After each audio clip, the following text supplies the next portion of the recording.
সুপ্রিয় দর্শক মন্ডলী, আসসালামু আলাইকুম। দেশ এবং দেশের বাহিরে যে যেখান থেকে শুনছেন, আশা করি ভালো আছেন, সুস্থ আছেন, নিরাপদে আছেন। আমি advocate Mohammad Belayet Hossain, Bangladesh supreme court. Viewers, আজকে দুর্দান্ত একটি টপিক নিয়ে আপনাদের সামনে হাজির হয়েছি। টপিকটি হলো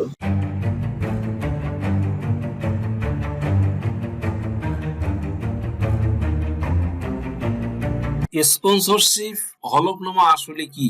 স্পন্সর সাধারণত বাবা মা, অভিভাবক, আত্মীয় লিখিতভাবে ঘোষণা দেন যে তিনি শিক্ষার্থীর পড়াশোনা ও থাকা খাওয়ার খরচ বহন করবেন। দ্যাট মিনস বাহিরের দেশে যেসব ছাত্রছাত্রীরা পড়াশোনা করতে যাবেন তাদেরকে লিখিতভাবে ঘোষণা দেওয়া, সেটাই হলো স্পন্সরশিপ হলফনামা বা এফিডেভিট। কে স্পন্সর হতে পারে? বাবা মা, আইনগত অভিভাবক, ভাই বোন, চাচা, মামা, খালা, ফুপু, কিছু দেশে গ্রহণযোগ্য, কখনো কখনো ফ্যামিলি ফ্রেন্ড। হলফনামায় সাধারণত থাকতে হবে স্পন্সরের পূর্ণ নাম, ঠিকানা, পেশা, শিক্ষার্থীর নাম, পাসপোর্ট নম্বর, স্পন্সর ও শিক্ষার্থীর সম্পর্ক, কোন দেশে কোন কোর্সে পড়বে, স্পন্সর কতদিন এবং কি খরচ বহন করবেন, টিউশন ফি, থাকা খাওয়া ইত্যাদি। এন্ড দেন হচ্ছে স্পন্সরের স্বাক্ষর করতে। এরপরে হচ্ছে নোটারি পাবলিক দ্বারা অ্যাটাস্টেশন বা সত্যায়ন। কাছের কোন নোটারি পাবলিক আইনজীবীর মাধ্যমে বা কোর্ট নোটারি অফিসে যেতে হবে। এটা সাধারণত আপনারা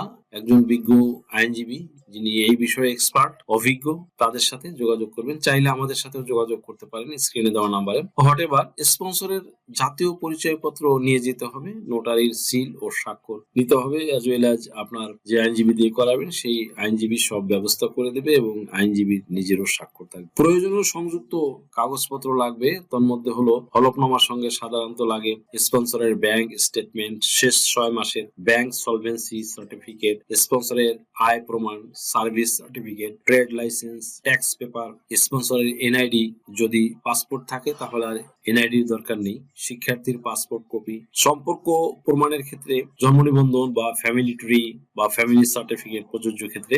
এরপর হচ্ছে ইংরেজি অনুবাদ, যদি বাংলায় থাকে তাহলে ইংরেজিতে অনুবাদ করে নিতে হবে। হলফনামা বাংলা হলে অফিসিয়াল ইংরেজি ট্রান্সলেট করে রেডি করে রাখতে হবে। কিছু দেশে নোটারাইজড ইংরেজি ভার্সন বাধ্যতামূলক। গুরুত্বপূর্ণ টিপস এর মধ্যে রয়েছে ব্যাংক স্টেটমেন্ট, পর্যাপ্ত ব্যালেন্স থাকতে হবে, আয় ও ব্যাংক তথ্য যেন একে অপরের সাথে মিল থাকে, ভুয়া বা স্পষ্ট তথ্য দিলে ভিসা রিজেক্ট হতে পারে, একাধিক স্পন্সর থাকলে আলাদা হলফনামা করা ভালো।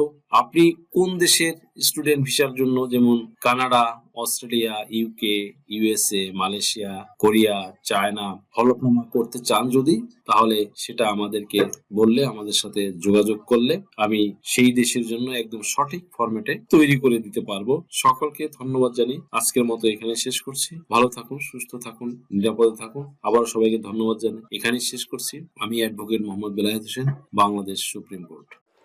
আপনার কি ভিজিট ভিসা বা স্টুডেন্ট ভিসা বা সার্ভিস ভিসার জন্য ফিনান্সিয়াল এফিডেভিট প্রয়োজন? Sponsorship affidavit, relationship affidavit, support affidavit, asset valuation, property valuation, এছাড়া অন্য সকল ধরনের এফিডেভিট নিতে আজই ডায়াল করুন 01724583880 নম্বরে।